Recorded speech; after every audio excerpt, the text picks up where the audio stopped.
Hello, everyone. Welcome to our exciting journey into the world of geography. Today, we're diving into global positioning, which is part of Lesson 1 in Unit 1, Advanced Geography. I'm thrilled to have you here as we explore how our planet's positioning systems work and why they matter. Over the next few slides, we'll cover the fundamentals of GPS technology, its applications, and how it influences our daily lives. Let's get started and discover the fascinating ways we locate ourselves on the globe. Today, we're going to go over some key vocabulary that will help us understand global positioning better. First up is navigation. Navigation is all about planning, recording, and controlling the movement of a craft or vehicle from one place to another. Think of it as the map and directions that help us reach our destination safely. Next is coordinate. Coordinates are a set of numbers, usually pairs, that show an exact location on a map. They use latitude and longitude lines to pinpoint where something is on Earth. Imagine them as the address of a specific spot on the globe. Finally, we have global position. This refers to the precise location of a place on Earth, determined by where the latitude and longitude lines intersect. Knowing this allows us to find any place on the planet with incredible accuracy. These concepts are fundamental to understanding how we navigate and locate places around the world, which ties into the overall theme of global positioning and how technology helps us find our way. Now, let's talk about latitude and longitude lines. Last year, you were introduced to these imaginary lines that crisscross the globe.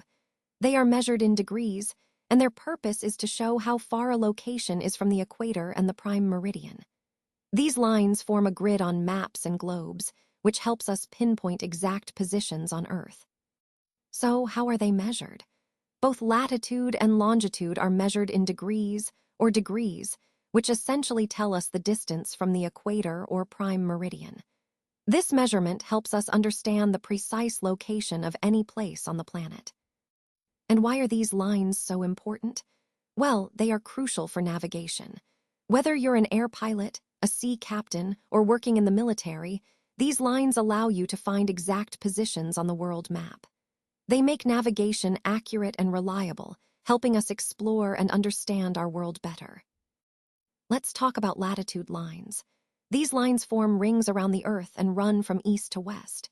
They help us measure how far north or south a location is from the equator. The equator, which is at 0 degrees latitude, acts as the dividing line between the northern and southern hemispheres. Latitude is measured in degrees, starting at 0 degrees at the equator and going up to 90 degrees at the north and south poles. Did you know that the word latitude comes from the Latin word latitudo, meaning breadth or width? That's because these lines measure how wide a place is from side to side. Also, since latitude lines run east to west, they are parallel to the equator. Remember, the equator is at 0 degrees, and it's a key reference point for understanding how locations are positioned on Earth. Let's talk about longitude lines. These are imaginary lines that run from the North Pole to the South Pole, crossing the globe from top to bottom. They meet at the very poles, the North and South Poles. These lines help us measure how far east or west a location is from a special line called the prime meridian. The prime meridian is at 0 degrees longitude, and it divides the Earth into two halves, the eastern and the western hemispheres. Longitude is measured in degrees, starting at 0 degrees at the prime meridian and going up to 180 degrees east or west. Here's an interesting fact. The prime meridian passes through Greenwich in London, the United Kingdom. It was chosen as the 0-degree line of longitude back in 1884, during an international conference. So remember, longitude lines run north to south and meet at the poles. The prime meridian is at 0 degrees longitude and is key for global positioning and navigation. Now, let's talk about the 4 hemispheres of the Earth, which is a key concept in understanding global positioning. The main idea here is that the Earth is divided into 4 parts by 2 important imaginary lines, the equator and the prime meridian. The equator runs east to west and splits the Earth into the northern and southern hemispheres. The prime meridian runs north to south and divides the Earth into the eastern and western hemispheres.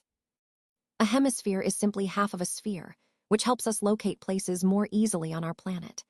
The northern hemisphere includes all locations north of the equator, which is at 0 degrees latitude.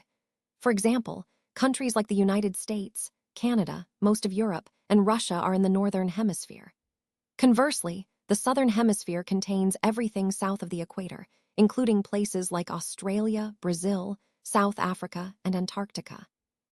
Moving on, the eastern hemisphere consists of all locations east of the prime meridian, which is at 0 degrees longitude. This includes regions like Africa, Asia, Australia, and Eastern Europe.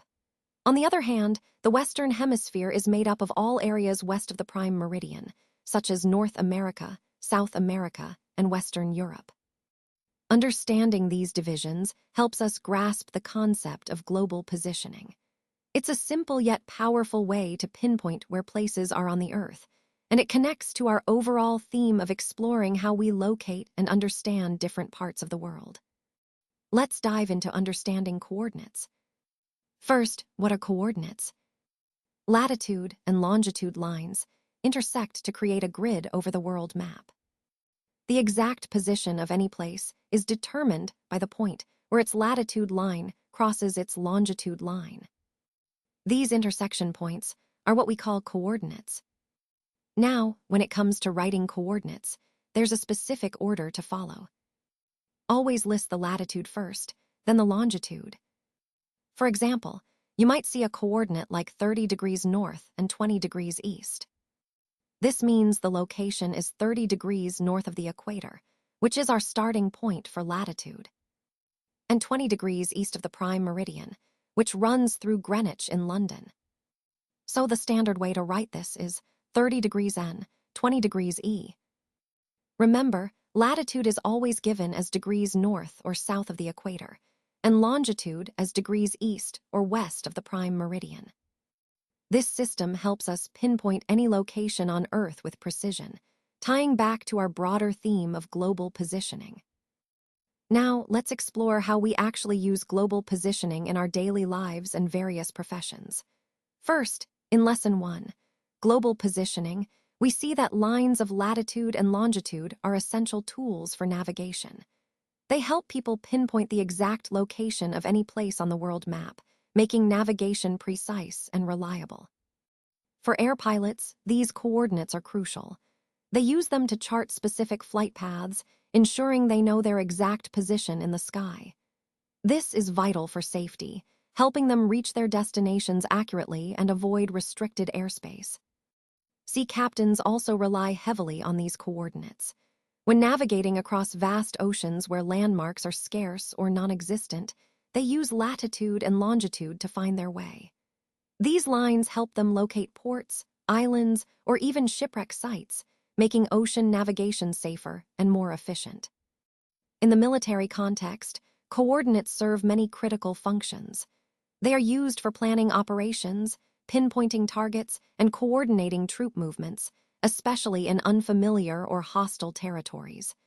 This precision can be the difference between success and failure.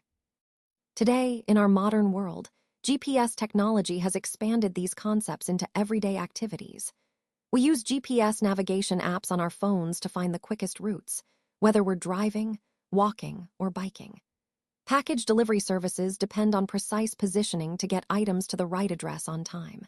And outdoor enthusiasts use GPS to hike, explore, and stay safe in unfamiliar terrains. So, as you can see, the principles of global positioning are foundational to many aspects of our lives, from safety and navigation to logistics and outdoor adventures. They connect us to the world in a precise and efficient way. All right, now it's time for a hands-on activity called Find the Location. This is part of our lesson on global positioning, and it's a great way to practice using coordinates. Here's how it works. You'll be working in pairs with a world map that has latitude and longitude lines. One person will pick a location from the list and then read only the coordinates, so the latitude and longitude, to their partner. The partner's job is to find that location on the map using just those numbers. Once they find it, they should identify the place, whether it's a city, a country, or a famous landmark. Then you'll switch roles so both of you get a chance to practice. Pick a new location and repeat the process. Some sample locations include well-known places like New York at 40 degrees north and 74 west, Tokyo at 36 north and 140 east, or Sydney at 34 south and 151 east. This activity helps connect the concept of coordinates directly to real-world locations, reinforcing how GPS and mapping work together. It's a fun, interactive way to see how precise latitude and longitude can pinpoint any spot on Earth. All right, now let's test your understanding with some practice questions. First up, lines of latitude are measured in relation to which imaginary line? The correct answer is the equator, which is answer. The equator is the main reference line for measuring latitude, dividing the Earth into the northern and southern hemispheres. Next question, which hemisphere is located below the equator? The answer here is the southern hemisphere. Answer C, remember. The southern hemisphere includes parts of Africa, Australia, and South America, among other regions. And finally, what is the primary purpose of latitude and longitude lines? The correct answer is B, to navigate and locate specific places. These lines form a coordinate system that helps us pinpoint exact locations on Earth's surface, which is essential for navigation and mapping. As a quick note, these questions come from the workbook, and they serve as a great way to assess what you've learned or to encourage group discussion. The key takeaway is understanding how latitude and longitude help us navigate our world more effectively. Now, let's talk about our class activity, Coordinate Hunt. This is a fun and interactive way to reinforce your understanding of how coordinates work. We'll be using a treasure hunt game where you'll use grid maps to find hidden treasures. The key idea here is applying what you've learned about coordinates in a real, hands-on way. You'll see how each pair of numbers on the coordinate cards points to a specific location on the map. Here, what you'll need: grid maps for each group, treasure tokens or stickers to mark your finds, pencils or markers for marking, and coordinate worksheets to keep track of your guesses. The game works like this. First, you'll split into small groups of 3 or 4 students. Each group gets a grid map with coordinates already marked. Then, you take turns drawing a coordinate card, like 23 or 4-1, and placing a treasure token at that spot on your map. The goal is to find all the treasures as quickly as possible. And remember, the first team to correctly place all their treasures wins the game. This activity not only makes learning about coordinates fun, but also helps you visualize how to navigate using grid systems, which is a critical skill in many real-world contexts. So, let's get ready to hunt for some treasures and sharpen those coordinate skills. So, to wrap things up, let's go over what we've learned in Lesson 1 about global positioning. First, we explored how latitude and longitude are imaginary lines that form a grid on maps and globes, helping us pinpoint locations. Latitude lines run east to west and are parallel to the equator, which is at 0 degrees. Longitude lines, on the other hand, run north to south and meet at the poles, with the prime meridian serving as the 0 degrees line. We also discussed how coordinates, which are made up of latitude and longitude, give us the exact position of any place on Earth. This is a crucial concept because it allows us to find our way precisely anywhere in the world. In our vocabulary review, we defined navigation as the process of planning and controlling movement from one place to another. We also clarified that a coordinate is a set of numbers showing an exact location on a map, and global position is simply the exact spot of a place on Earth determined by these coordinates. Looking ahead, in our next lesson, we'll explore how modern tools like GPS and digital maps help us navigate the world more easily and accurately. It's exciting to see how these concepts we've learned connect to real-world applications today.